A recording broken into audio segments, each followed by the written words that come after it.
Hi everybody, this is Pete from See Your Toes again, and this is podcast number 45.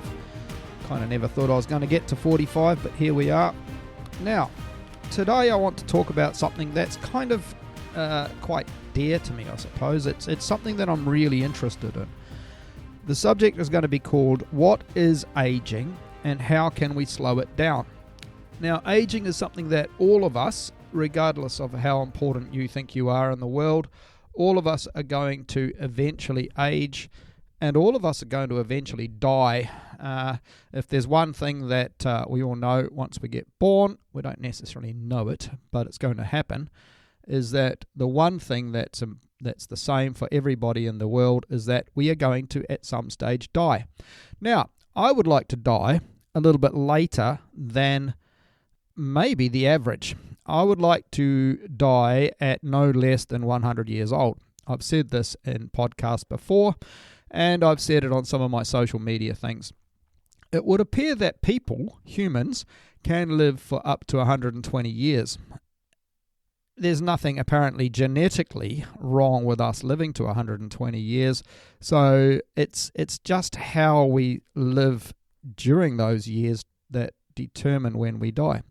And so living to 100 years at that stage doesn't sound too out of this world. Now, that assumes I don't get accidentally killed by that damned bus that tends to knock most people off. I don't fall down a ravine or any of those sorts of things. There are a number of potential illnesses, like acute illnesses, of course. I could break a leg and get into problems. A lot of people apparently, when they're older, sort of past age 65, for example, if they break a hip, a lot of people after they break a hip will die. The proportion of people who die within a year after breaking a hip is quite significant, and that's because, of course, that sort of acute problem of breaking a hip leads them down a spiral of problems, and then eventually they die. So what I want to do today is talk about the ways that we can live longer. And there are a number of ways we can do this, but for this to happen, we need to start now. I'm assuming that you, as the listener, are maybe in your 30s, 40s, 50s. I'm 60. Actually, I'll be 61 soon, but I don't want to talk about that. And so at the age of 60, I need to get my shit together. Luckily, I kind of feel that I have had my shit together for certainly the last 10 or 15 years. So I feel pretty warm and fuzzy about my own health and fitness, but that doesn't mean there aren't other things I can do about it. If you're in a position where you don't feel that you've been looking after yourself 100% over the last 10 or 15 years, then I hope you get something out of this. Now, as opposed to other podcasts, I have actually written down some notes, and so I will be referring to those notes as I go along. There's an interesting book I'm reading at the moment. I think it's called Lifespan. I'll put it in the show notes as far as the author and so on is concerned. It's quite a big book. I'm only up to about 30% through it, according to my Kindle, but it's interesting with a lot of the stuff he talks about. Now, he's interested in basically making people live forever, and I would not want to live forever. I don't think it's fair on other generations. If suddenly we all start living for much longer, of course, the other generations that are coming through, the world is going to get really populated really fast if people aren't dropping off at the far end. That's another story, I guess, but he has helped out with some of the points that I'm going to be producing now, and it also goes with other stuff I've read and other stuff I've learnt along the way. So it's not just my opinion. This is what can actually significantly help improve your potential lifespan. Now, another caveat. Living to 100 years is all fine and dandy, but if I spend the last 20 years of those lying in a bed, dribbling, not being able to remember my own name, lying in feces because I have no bowel control, I don't view that as the life that I want to lead. I don't want to just get to 100 because I'm lying bedridden as a zombie. I want to be at 100 and still be doing stuff, still be enjoying the people around me, and having a mind that is fully active and alert. So that's what we are aiming at today. It's not about longevity. It's about longevity plus having mental aptitude and physical aptitude that goes with it. So here's a start. I'm going to make a comparison with an old car. I was on a walk yesterday and I was thinking about this podcast, and I was thinking, yeah, there are a lot of comparisons with an old car. Say if you're British or Australian or Kiwi, for example, maybe Canadian, perhaps you can remember that old Ford Escort 1970 jobby. And you imagine what that Ford Escort in the 1970s that you raced around in, and you thought your shit didn't stink in it, because a Ford Escort was a pretty good little car. You imagine now what that Ford Escort is going to be like today.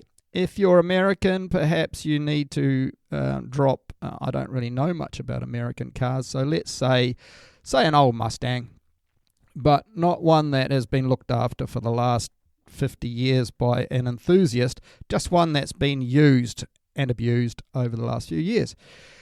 Imagine what that car is going to look like now, today, if you've been using it for the last 50 or 60 years, because that's the same as the equivalent I'm making here is your body. Started off pristine. It started off shiny. It had vinyl seats because that's what they had back in those days. They were, let's say they were red, and they were shiny, and the whole car smelled great.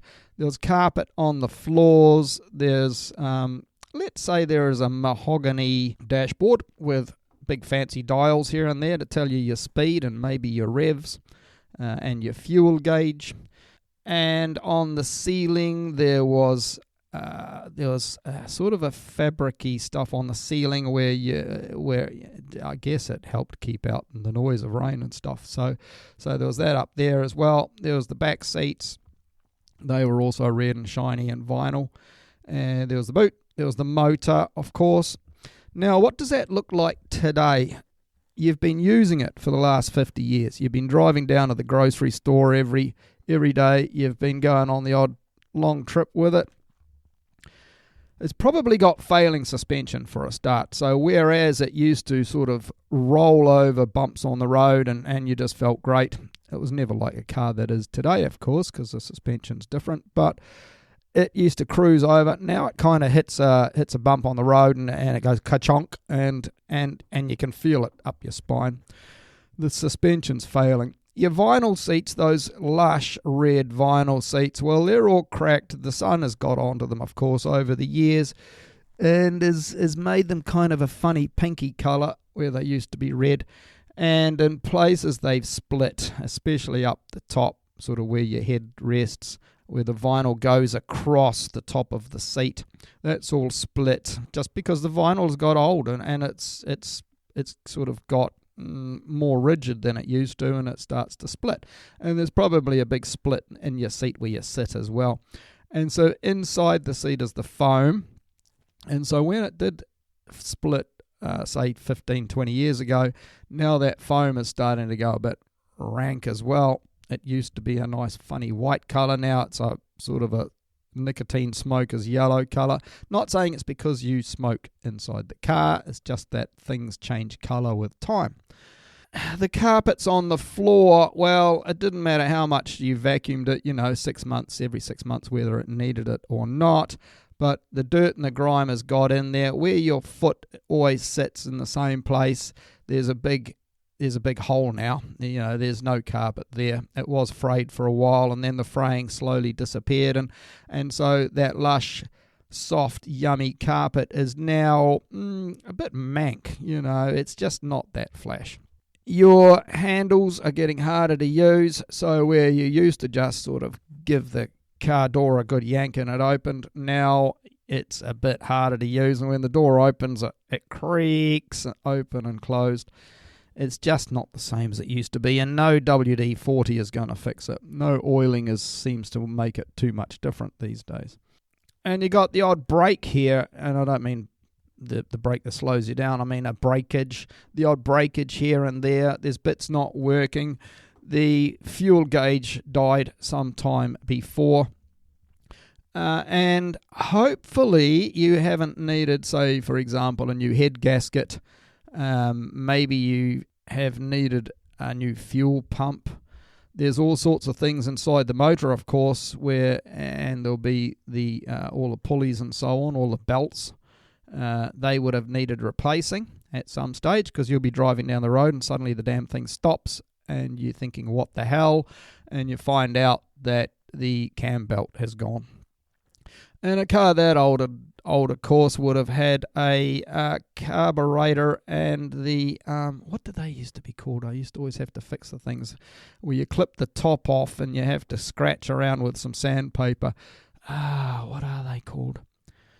Anyway, if you're of that age, you'll know what I'm talking about. And the spark plugs, of course, they would have needed replacing and pissing around with. And it was the spark plugs that got this thing working. What was it called? It'll come to me at some stage. So that's probably needed fixing quite a bit. Now, that's kind of like you. It's like your body. If you're, say, 50 years old, let's pick that number, 50. For 50 years, when you popped out of mum's womb, you were all pristine and you grew. And basically, bear in mind that some of this aging, of course, happens straight away. So from the age when you were born, you have grown, you've developed through childhood to becoming a teenager. And incidentally, your body, all of your epigenetics are designed so that you'll get to a certain age and then you'll become, for example, sexually reproductive. So if you're a girl at that stage, eggs have already been inside you, that you've got, I think there's something like 1 million eggs inside a person. And so it's not like eggs you buy in the grocery shop. We're talking about sort of single cells here. And they're all sitting there waiting to happen. And so when you get to sexual reproductive age, of course, suddenly those eggs can happen. And your menstrual cycles start. Boys can start actually creating sperm instead of just thinking about it. And that's a stage, of course, in your life where your body has changed because you've got to that age. Incidentally, some people get to that age earlier than others, and it's been shown that can, by itself, well, as part of it, reduce somebody's longevity, their natural age length. If you are the person who didn't get to, let's say, puberty, you're a bit later than everybody else, as far as longevity is concerned, that's a good sign. It means that your body clock is slower than other people's. And for once in my life, tall people apparently are less able to live as long as short people. I like that because I'm a short ass. I'm drifting. So let's assume all of those things are equal. You get into adulthood, and then once you're into adulthood, of course, then all the brakes and things start. And you know that carpet is going to wear out. You know that your vinyl seats are going to split. And you'll feel that for the first 20 or 30 years, maybe up to 40, you're kind of feeling all right. At 40, your joints start aching a little bit. You're just not quite as bouncy when you don't jump out of bed and hit the ground. Instead, you have to sort of think about getting up and standing up, not just bouncing up. Having children, of course, is going to have a big wear and tear on your body. There are so many things. You've got sports injuries that are going to start accumulating. You've got broken bones that, I broke my foot when I was a teenager. I broke my wrist as a teenager. I don't think I've actually broken any more. Teenage years were obviously a bit tricky for me. So I've dislocated my shoulder. That was and needed that operating on. So that's held together with screws. That was only 6 or 7 years ago. Little judo accident. And And it's things like that too. At the age of 47, I decided to start up judo. Now, that meant that if anyone knows judo, it's not the same as karate. Judo is a full contact sport, and you get thrown and your body hits the ground, and you're taught how to hit the ground. And how hard you hit the ground is a little bit dependent on A, the speed of the bloke that threw you. If he put a bit of extra energy into that throw, then you can hit the ground pretty bloody hard. And B, how soft the floor is. When I started, it was in a city called Hull in East Yorkshire in the UK. And we used to put the mats out at the start of a session and bring them all back in. Underneath the mats was a standard sports court. And it was hard. And you hit the ground and you kind of knew it. Yes, you're taught how to land, but it can still hurt if you don't get it exactly right. And when I started judo, I think I was 47, 48, and it was a little bit difficult for one's body, and let's just say getting out of bed the following morning was always challenging. I used to take an ibuprofen when I got home from judo practice. I would have my tea and have an ibuprofen tablet, and that you do that 2 or 3 times a week. That's not particularly helping either. It's not helping any part of your body having ibuprofen. Yes, it is an anti-inflammatory, but it's another chemical in your body. So a lot of people are like that, though. There's some people, of course, that when they get to 30, they hang up their rugby boots or their football boots and say that's it. But the rest of us, a lot of us like to, say, go for a jog, and that's hard on your knees, and a lot of people in their middle life have got a sore back, a chronic sore back. My neighbour over the road, he's a plumber by trade, and he's got a chronic sore back. I know you see him sometimes, and he's hobbling because of his sore lower back. You've got all sorts of problems that are, if you like, they were kind of acutely created. In other words, an injury.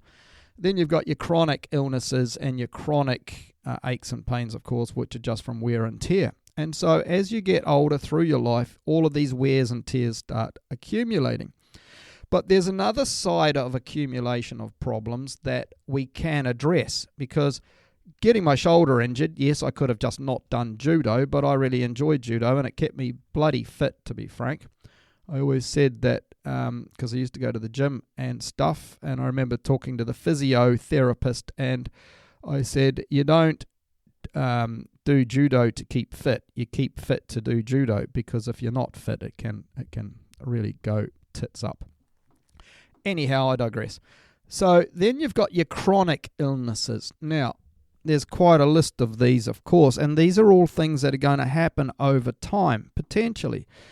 You've got chronic illnesses like heart disease. You've got metabolic syndrome that can wander in. That's where your insulin levels, your insulin starts not playing the game, or your body starts ignoring your insulin is a better way of phrasing it. And once that happens, everything starts going tits up again. You get worse eyesight as you get older. You may find you started off needing a set of little thin glasses to help you, or contact lenses. These days I have a set of contact lenses, and then I put reading glasses on top of those. And I noticed when I'm, say, in bed and I'm reading and my contact lenses are in their little jar resting, then my proper reading glasses, they're getting pretty bloody thick. They're sort of like, bottle bottoms these days. So your eyesight starts to get worse as you starts to deteriorate as you get older. Your hearing, of course. What's that? What's that? Speak up. Your hearing is going to get worse as you get older, and some of that again is from years of listening to music way too loud, going to nightclubs. Might be machinery, of course. If you're a tradesperson, it could be that you use the skill saw all the time without earmuffs on, and so many people still do this. I see them all the time. You walk past tradesmen and you think, man, where's your bloody earmuffs? I'm too tough to have earmuffs. And then when they're 60, it's like, what What was that? I can't hear you. I'm a bit deaf. Yeah, of course you're a bit bloody deaf. You've killed your ears. I digress again. Other chronic memory loss, of course, that happens over time. We all know that, Kraft disease, can't remember a thing. So these are all things that happen. Now, some of these things are chronic just because you get old. Other things are chronic that you can do something about. And so you've got, for example, your heart disease, your metabolic syndrome. To a very large extent, it's been shown that cancer is a metabolic illness that we'll talk about shortly. You've got Alzheimer's, which is another metabolic illness. People think Alzheimer's is kind of inevitable. My parents had it, I'm going to get it. Doesn't necessarily work like that. Diabetes, well, that's a result from further along the lines of metabolic syndrome. So diabetes is another chronic illness that, my parents had it, I'm going to get it. No, not necessarily. And so that brings me on to the next step is, actually, I'm going to jump here into genetics. I'm going to go all the way down to number 4, and I'm going to mention genetics while I'm at it. If you have parents who naturally got older and died, maybe your parents died at, dad died at 55 from a heart attack, and mum died at 65 from, just old age, I suppose. She was a bit big, and it was kind of like heart disease. Anyway, because my parents died this isn't true. My parents lived forever. But because this person's parents died early, then obviously I'm going to die early. It's in my genes.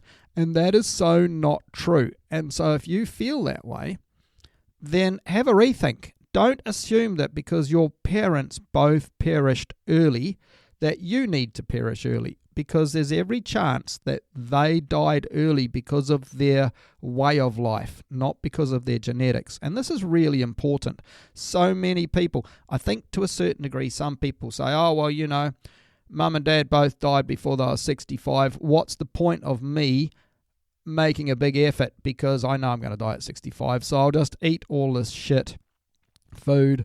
I won't exercise because what's the point? I'm 55 now and I'm going to die when I'm 65. I might as well just enjoy myself. Well, that's fine. There's a couple of things about that. When you die, it's probably not going to be very comfortable. I think we all think we're going to go to bed, we're going to get comfy, and we're going to not wake up. Wouldn't that be nice? In as much as if there's a way to go. Apparently, from what I've been told, heart attacks are extremely painful. And other methods of dying, like so. If you die from the results of the likes of diabetes, metabolic syndrome, it's not going to be fast, it's going to be slow. It's going to be slow and very painful. If you've got most cancers are going to kill you very slowly and very painfully.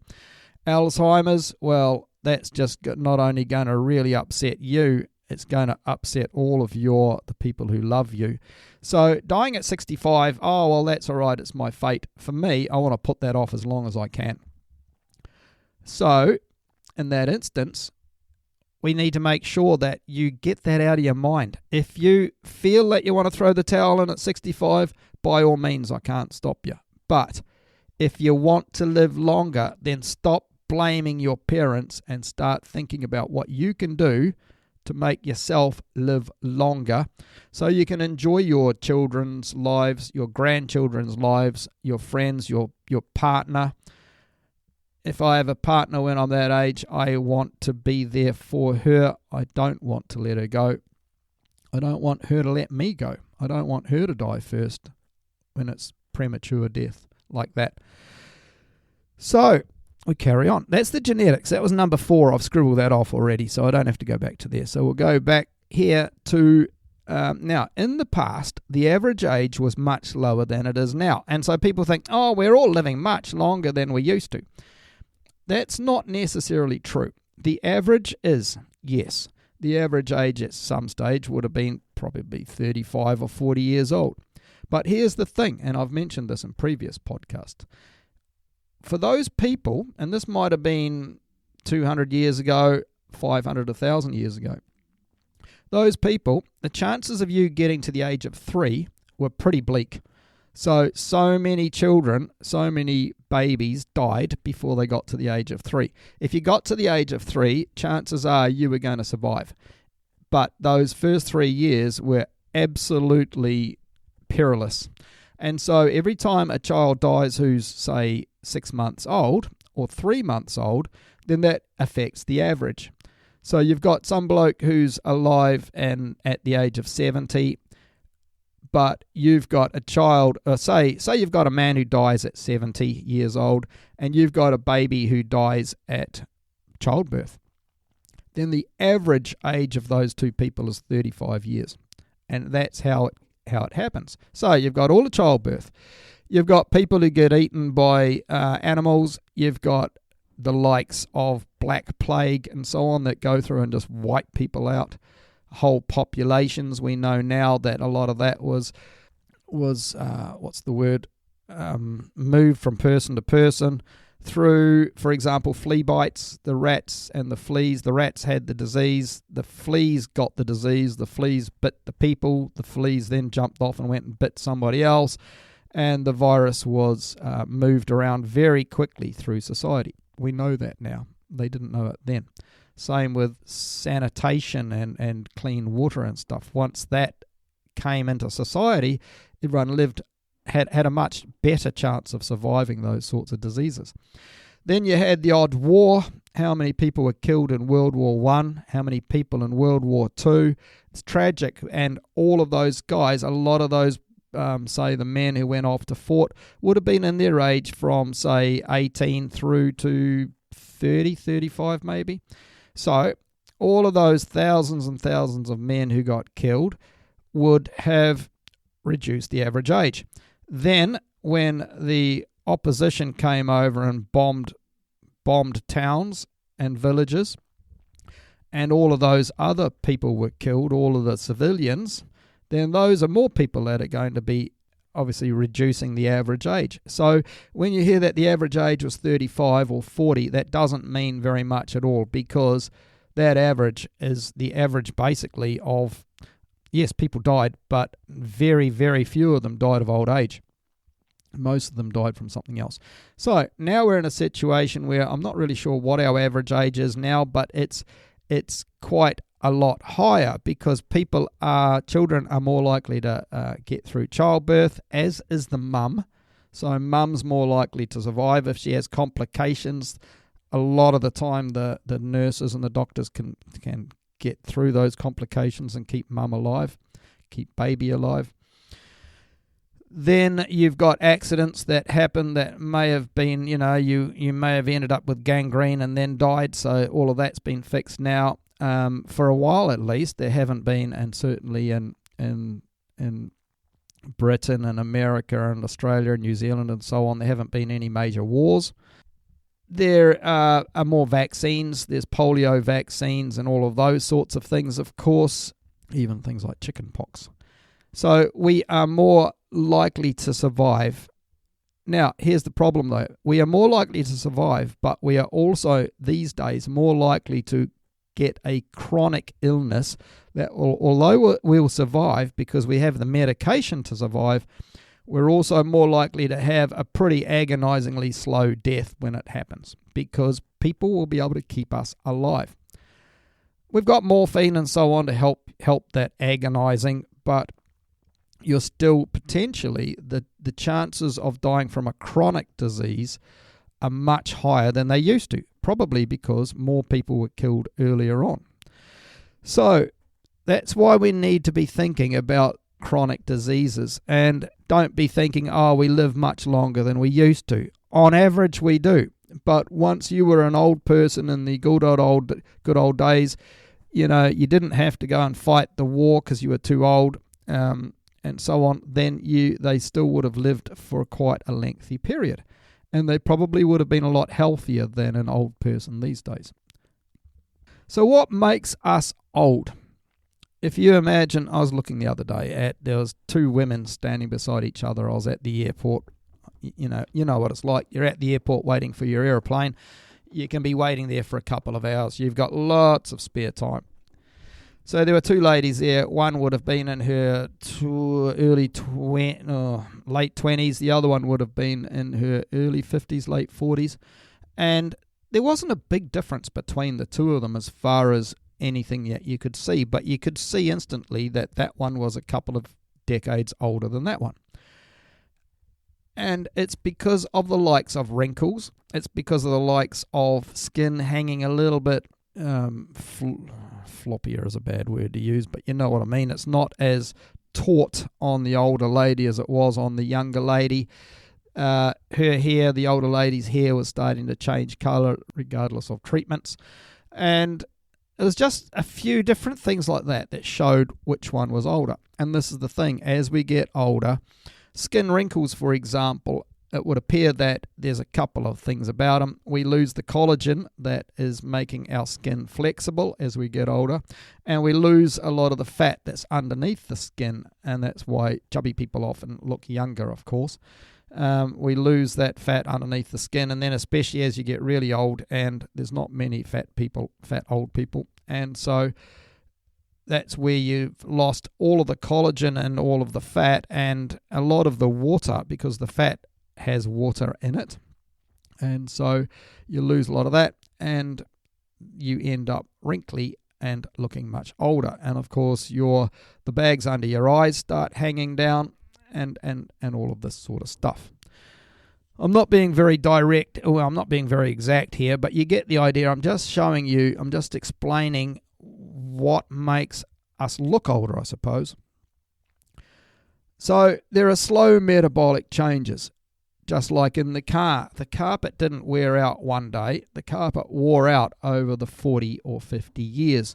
And that's what's happening to our bodies. Our bodies are wearing out at a metabolic level. Every time, I mentioned in another podcast, you've got your little mitochondria in your cells. They're creating energy. They are what are allowing you to breathe and walk and think. Everything you do requires energy, and that energy comes from the mitochondria that are in your cells. Those mitochondria are using oxygen, and they're converting the oxygen through a chemical process to make energy. Some of that oxygen goes flying out. In fact, I think all of it goes flying out and is made into a peroxide, which is an oxygen compound. Peroxide is really volatile. It's a bastard. You can use it as You can use it. It will kill anything.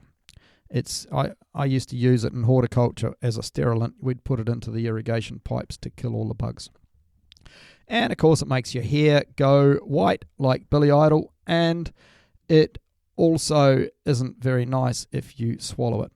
So peroxide is created in your cells at the cellular level by the mitochondria, and then there are all sorts of reduction processes that convert the peroxide into carbon dioxide and stuff so that you can breathe and not get poisoned by your own oxygen. So energy gets created, but some of this peroxide doesn't get reduced into other products. It runs around and it oxidizes other things that it's not supposed to. And so every now and again, there's a little bit of this oxidation process happens by accident. And as some of your cells get older and they become like that car, it's not as efficient as a new car. It's not as efficient as it used to be. It does need new spark plugs. It's probably got all sorts of carbon built up inside the pistons. So there's all sorts of bits. There's the fuel tank, the tube that goes from the fuel tank to the engine. Well, that's got all sorts of crap built up over it over the time. So you got these oxidized things happening all over the place, and slowly but surely, here and there, these oxidation situations happen. Older cells tend to have more problems with the peroxide leakage, and so that's why, to a certain degree, it becomes a little bit exponential. That at the start, there's a little bit of damage here and there, but as these cells get older and they leak more of the bad stuff, then there's more and more damage happens, and then neighboring cells get damaged, and then they start damaging their neighboring cells, and so it builds on. And so the damage becomes accelerated. So what we need to do is minimize that oxidation process. We need to try to minimize how much of that peroxide gets leaked out on an average basis. We need to keep our mitochondria healthy. We need to keep our cells healthy. And this is the foundation of all of this stuff. Now, we can have antioxidants, and there are certain antioxidants that are vitamins that will help significantly with that process, with preventing that process. One of them is vitamin C. It will get into your cells and it will help all of that process. It's an antioxidant, so it will attack that peroxide and get rid of it if the enzymes haven't managed to do it. Vitamin C has all sorts of other benefits, but it is an antioxidant at the inside cell level, so it can get into the cells themselves and be an antioxidant in there. Another one is vitamin E. Now, vitamin C is water soluble. Vitamin E is fat soluble. So the two can combine really well. They don't work together, but they can work in parallel with each other. And vitamin E is also a really strong antioxidant. It can also help thin your blood, from what I've been told. It can help thin your blood. It just makes it a little bit less cloggy, if you like. And so therefore, if you have problems, say for example with your fingers and toes getting too cold in the winter time, it can help with that because it can help blood circulation. It can help circulation of your blood into the back of your eyes. So it can help prevent retinopathy, which is where diabetic people go blind. It can just help with blood flow throughout your whole body, as well as being an antioxidant in the outside of the cells especially. So that's two really good little hacks that you can do instantly, because both of those things, yes, you can get them from your food, but it's been shown that the concentrations that you can achieve without having any ill health are much higher than you're going to get out of your food. So, for example, I'm not a doctor. If you have issues, if you want to confirm, please confirm with a doctor before you make any changes. That's my caveat. But I am taking vitamin C. There's tablets I'm taking, liposomal vitamin C, which means the liposomes mean that it helps get past your stomach, your gut acid. 1,000 milligrams, which is actually a gram. 1,000 milligrams is a gram. I take one of those tablets every day. And the vitamin E is 400 micrograms, and that's been shown to be really good for doing its antioxidant processes without causing any grief in the human body. Vitamin D is another one, of course. I've mentioned this in a previous podcast, and that's where you get out into the sunshine. If it's sunny, it doesn't work if the sun is lower than 30 degrees in the sky. Doesn't work if you've got lots of clothes on, and it certainly doesn't work if you've gone and slapped sunblock all over you. So therefore a vitamin D tablet can help as well. I think you can have up to 1,000 IUs, they're called IU, which is international units. You can have up to 1,000 units per day, and that can be really good for you too. And all three of these things help your processes. They help the natural biological processes, and your bodies are designed for these vitamins. So it's not like a chemical you're putting into your body that's not natural. So reducing the rate of decline can be done, of course, as I just mentioned, by basically by getting rid of those cells that are getting a bit too damned old and starting to be a bit senescent. A lot of the cells in your body will be changed. They will be broken down by your body and replaced with new cells. This doesn't happen, incidentally, in your heart or your brain. So that's why heart disease is really important to watch out for. And, of course, that's why brains can be affected by the likes of Alzheimer's and so on, because they don't necessarily fix themselves when they get damaged. Whereas if your muscles get damaged at the gym, or when you do some hard work, or you get a bruise, you hit something and you get bruised, that's where your muscles have ruptured, then your body will fix them and it'll replace them with new ones. Now, as you get older, there's more and more cells in your body that aren't being replaced when they should be. And that's where sometimes over a period of time, some of those cells can even become cancerous. So it's really important, if we can do anything we can to to get rid of those cells. And we can. It's been shown that there are various stressors that we can put on our bodies to help us do this, to help us basically get rid of the old senescent cells and create new ones. Our bodies are designed to have to work a bit harder, and that's one of the big problems of living in the 21st century, is that our bodies are, certainly for Western society, our bodies are too well looked after. We pamper our bodies. We give ourselves 3 meals a day. We can eat as much as we want. There's no food restriction. Our houses are nice and warm. They never used to be, but they are now. Our houses are nice and warm. We can even put air conditioning units on so that our houses don't get too hot. So our bodies have learnt to get quite lazy effectively, and it's shown that various environmental stresses can make a big difference to the human body. Now, one of them is intermittent fasting, so that means you don't eat breakfast, you sort of don't eat until maybe 1 o'clock in the afternoon, and then you can eat what you want. That process alone, where your body can have a chance to not be eating anything, and then your body can make a decision to go and find some of these cells that are not breaking down the way they should be. It can find them and then actively pursue them. Now, a second way is longer term fasting, and if you're interested in long term fasting, and by that I mean several days or longer, certainly 2 days or longer, then listen to my previous podcast, number 44, with Roman Simon. He has fasted 21 days was his record, and at the time of recording the podcast, he was, I think, the 7th day through a potential 28-day fast. Now, so if you want to hear about longer term fasting, he's the man to listen to. That was a really interesting podcast.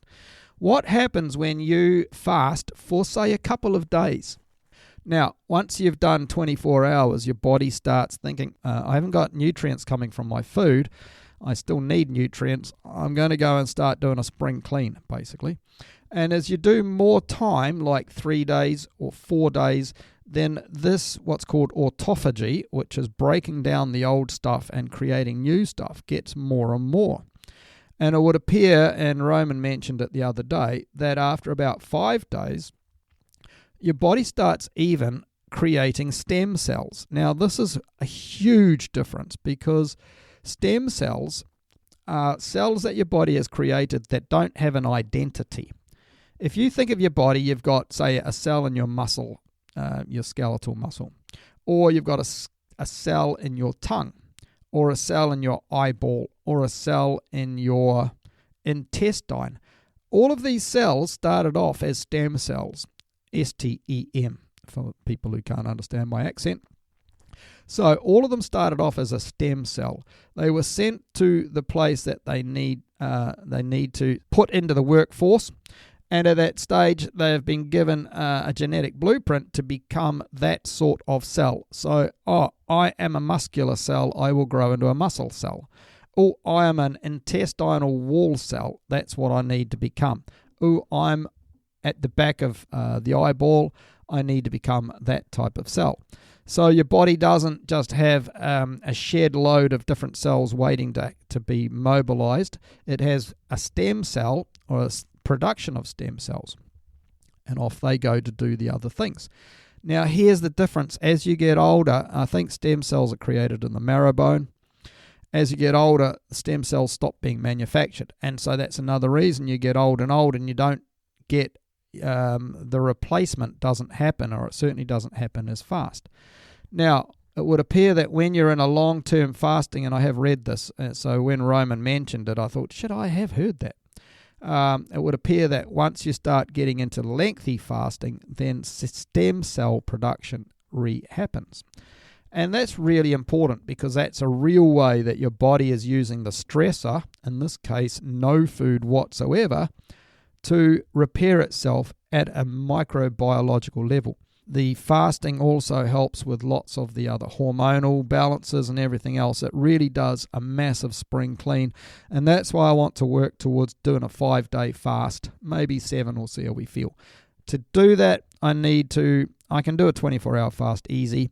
I've done one 48-hour fast, so I'm going to try to do a 48-hour fast this week, and I'll build up to it. In a couple of weeks I'll do a 3-day fast, and then maybe in a month's time I'll do a 4-day fast, and I'll build up to that level. So fasting is a big one. Now another one you can use, and a lot of people do use this, is cold treatment. So this is where you go and jump into the lake in the middle of winter, and you see people in there freezing their tits off, and that has been shown to be really good for your metabolism, this cold therapy. Some people, of course, when they finish having a shower, they turn the water to cold. I can turn it to lukewarm, and then I scream a bit like a 5-year-old girl, and then eventually my breathing can start again. But I've never been able to turn the tap to direct cold, even in summer. So it's something people can build up on. Again, it's creating a stress. It's creating a stress at the biological level when you jump into that cold water. Other people will jump into an ice bath, and it doesn't take long. You don't have to be in there all day. It's just a case of, I guess you can Google it and find out how long you need to be in there. But it's creating a stressor the same as intermittent fasting does. The other stressor in the opposite direction is a sauna. Again, when you're in the sauna and it's really hot, and a lot of people will swear black and blue that their health is attributed to sauna on an average, on a regular basis. And in that instance, again, your body is being subjected to a trauma, if you like, an outside environmental trauma that your body has to work hard to control itself with. Incidentally, getting back to cold, the other thing about the cold is as you get more used to the cold, I know I've switched from hot back to cold again, your body can produce what's known as brown adipose tissue. And so this is fat tissue, adipose is fat. And your body can manufacture this brown tissue, which is really, really good for you apparently. Whereas lots of fats, of course, are bad. The brown adipose tissue, the brown fatty tissue, which is just underneath your skin, is really good for you. And it's also the reason why people can live in really cold climates and sort of walk around with a t-shirt on, because they got this brown adipose tissue on them. Another one that comes up quite regularly in these books and other literature is calorie restriction. Now, this is, again, it's a method of putting your body under a bit of stress. So in that instance, it's been shown that in some parts of the world where people live quite long, they only ever eat sort of like 80% of what they should eat. So instead of eating 2,000 calories a day, they might be eating 1,600 calories a day. They're not working out their calories every day. They're just saying, hey, don't eat until you're full.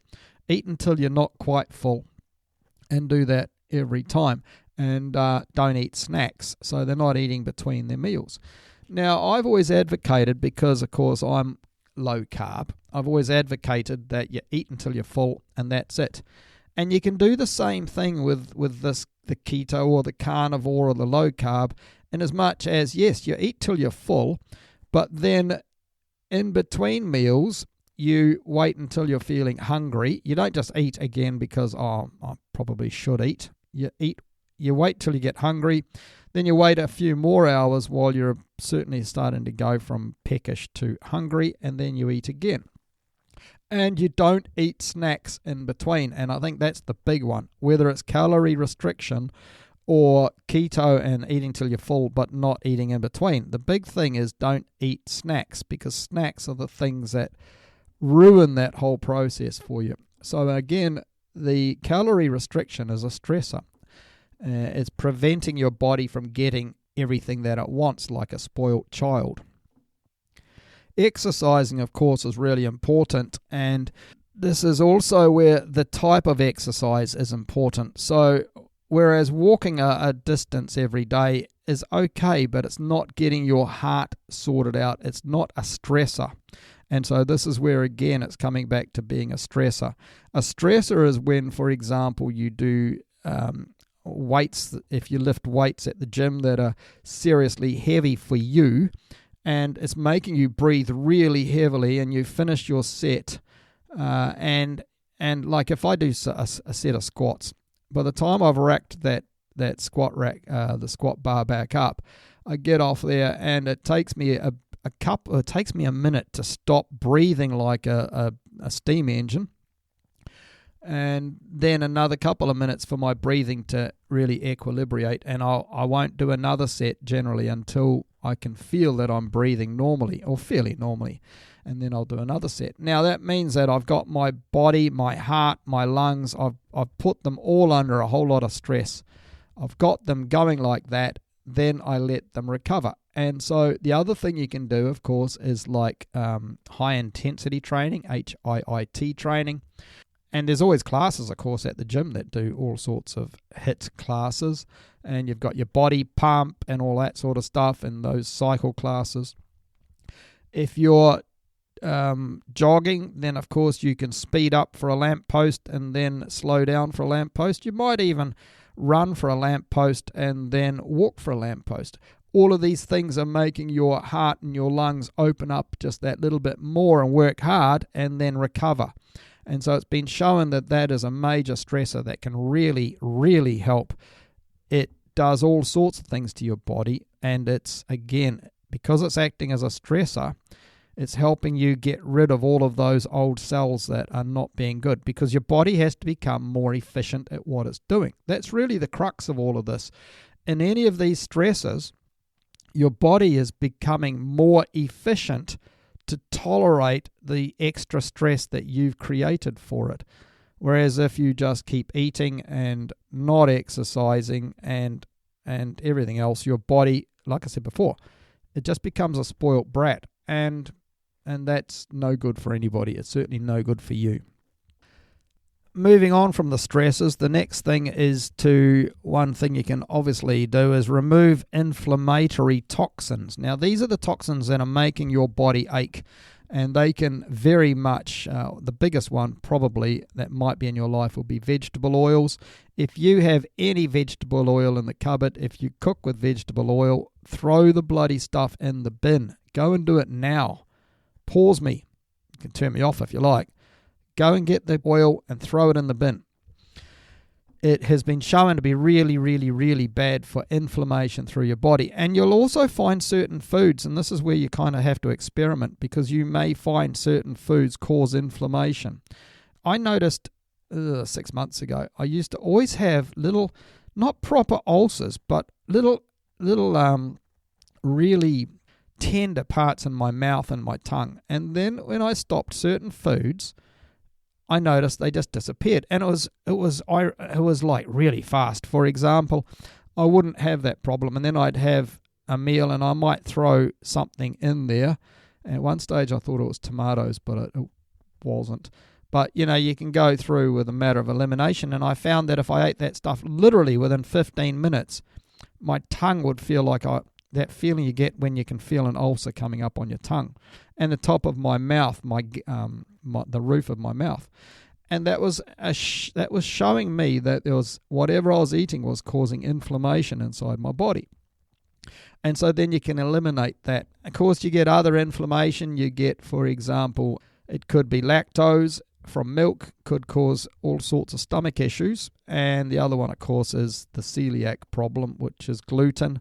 I'm gluten intolerant, and I was in Sicily on holiday recently, and every bit, it was very difficult to buy food that wasn't pastry or bread or bun or pizza, of course. I stayed away from the pizza, which is really hard because I love pizza. But they cause a chronic inflammation in my stomach. If I eat too many of them, I'll end up with stomach cramps that will go on for a week. Not up in your stomach, it's down in your bowels. It's bloody horrible. So for a week I feel like I need to go to the toilet all the time. And of course that's the same with people with bowel problems, is that it's an inflammation in your bowels that's causing that problem. Other things that you can try, and these are just little hacks, these ones that they're not going to be mind-blowingly changing you, but a couple of little hacks. Polyphenols, we've all heard about them. Now, this is where people have talked about blueberries, and of course you've got your red cabbage, and you've got all sorts of other things. If they've got lots of colour in them, they're supposed to be really good. Now, they were always thought of as an antioxidant, but it turns out that their antioxidant powers are pretty negligible, certainly compared with that 1,000 milligram tablet of vitamin C that you pop in the morning, or the 400, I said before it was 400 milligrams, I think it's 400 IU, international units. You can get that. You can get both of them from Amazon if you want. So you pop your 400 IU tablet of vitamin E. That's going to have a much bigger difference as an antioxidant than any amount of coloured vegetables and fruit that you're going to eat. But there's a couple that have been shown that are really good for you. Now, one of them is a product called Fisetin, Fisetin, and that's found in strawberries and persimmons. And another one is called resveratrol, and that's found in red wine. You know, all of us know that we were told a few years ago that red wine was good for us. And this is an example. Now, you can get this resveratrol as a tablet as well on Tinternet. I think I found it on Amazon the other day. So you can just have it if you don't want to drink sort of like 5 litres of red wine every night, because that's the problem. Red wine has it in there, but the concentration of it is so low it's probably not doing very much, and certainly the alcohol content in the red wine is probably doing a bit more damage than the positive of the resveratrol. Vitamin B3 is good. It's a precursor of NAD. Now, this is a really good hack. There's this product called NAD, which is, this is why scientists call it NAD, because its real name is nicotinamide adenine dinucleotide. Try saying that 10 times after a few beers. Now, NAD is a coenzyme I'm reading it now.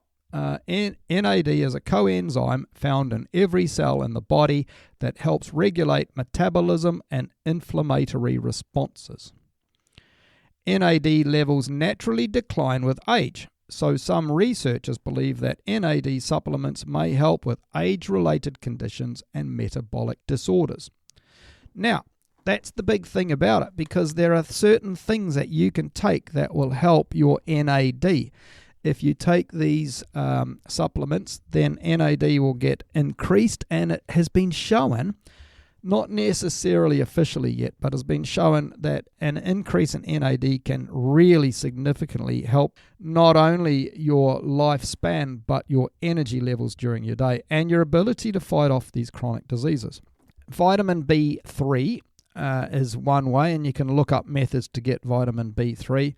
The other one, which I'm about to try, or actually I got it yesterday, so I had my first little scoop yesterday, is called NMN, as in November, Motel November, and that stands for nicotinamide mononucleotide. So that converts into NAD, and so you can have it, it's a powder. It actually reminded me when I had it yesterday, it dissolved in a little glass of water, and it tasted a bit like bloody aspirin, to be honest. You know, back in the days when you didn't have paracetamol, when we grew up, if you had a headache, you took aspirin, and the best way to do that was to dissolve an aspirin tablet, because it was horrible if it got stuck halfway down your throat. So you dissolved it in water first, and then you drank it, and it had that slightly bitter flavour to it. So anyway, it's not cheap, but I'm going to take this. I'm going to take the, I think it's 500 milligrams or whatever it is, one scoop each day, and I have read that it can take a few months to properly kick in, but from what I can gather, the difference in metabolic processes can be massive, including energy levels and so on. So it's something, if you're interested, again, I'm not a doctor, it's just my opinion, it's what I'm doing, but if you're interested, then maybe spend a little bit of time, it's probably the best way, don't believe me, spend a bit of time researching it yourself. So it's called NMN, November Motel November. It's available on Amazon and other places, and that stands for nicotinamide mononucleotide, and it converts in your body to NAD. So that's a really big hack, and it could make a big difference to you as you feel. Then the big one, of course, is diet and this is the one where I have always banged on about. This is the basis of this podcast channel, of course, is getting people to eat keto. And by that, we are reducing the carbohydrates from your life. And the carbohydrates can make such a huge impact on your life. And they're the basis of a lot of the chronic diseases that are afflicting humanity now, including heart disease, what people call high cholesterol. That's blamed by sugar. People blame saturated fat. It's not saturated fat that causes cholesterol problems. It's sugar. Heart disease, clogged arteries are the result of excess blood sugar. Diabetes is the result of excess blood sugar. Metabolic syndrome, well, that happens often before diabetes. Insulin resistance is a factor of high blood sugar. Alzheimer's has been shown to be directly related to high blood sugar over decades. And this is the thing. It's not just what you ate last night. It's how you've been eating for the last 20 or 30 years. A lot of cancers have been shown to be directly related to carbohydrates and sugar, high blood sugar, and the results it does, because it screws up all of the hormones inside your body. I'm oversimplifying it so that, because, you can go on with lots of long lists of products and hormones and enzymes and everything else. But the fact is, the result is, if you want to be a lot healthier, get sugar out of your life, and a great time to start is now. I've written a bloody book about it, for goodness sake. It is so important. So, in conclusion, because as usual I've talked too long. In conclusion, try to reduce your chronic illnesses, and you can do that through your nutrition and exercise. Try to get sugar out of your life. Try to eat only as much as you can eat when you're full, and then don't eat any more.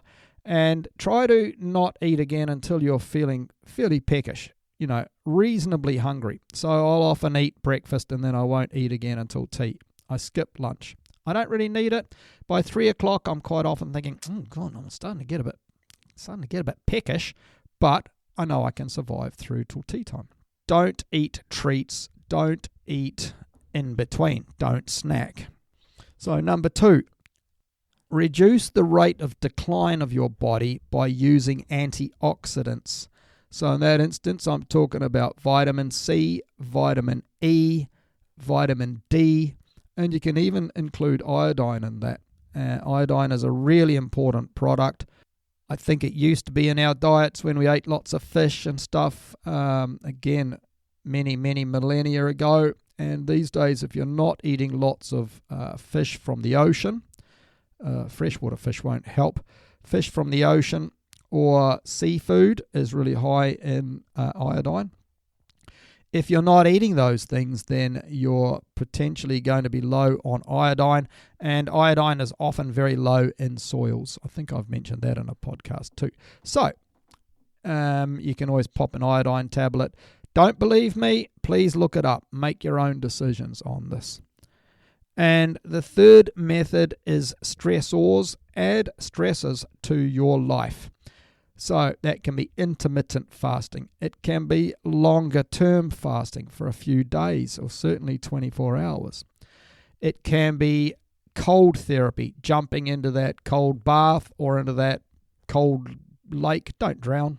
Please don't drown and blame me. Well, once you're drowned, you won't be blaming me, but that's another story.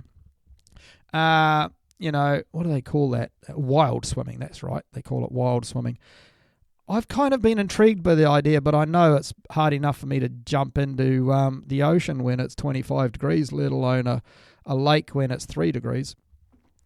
Sauna, so that's heat therapy. These are all stresses. Anything that makes your body have to work harder, high intensity exercising, regardless of what that is, they're all stresses and they're going to help big time. And then fourthly is this MNN, which is the NAD precursor, and that is going to potentially seriously increase your metabolic health and your longevity and your energy levels. If you're suffering from low energy levels and you're getting older and you're getting concerned about it, that could be a real good hack. Right, thank you very much for listening. I'm buggering off, and I apologise for prattling yet again. Have a good day, be safe, look after yourself. Thank you, bye-bye.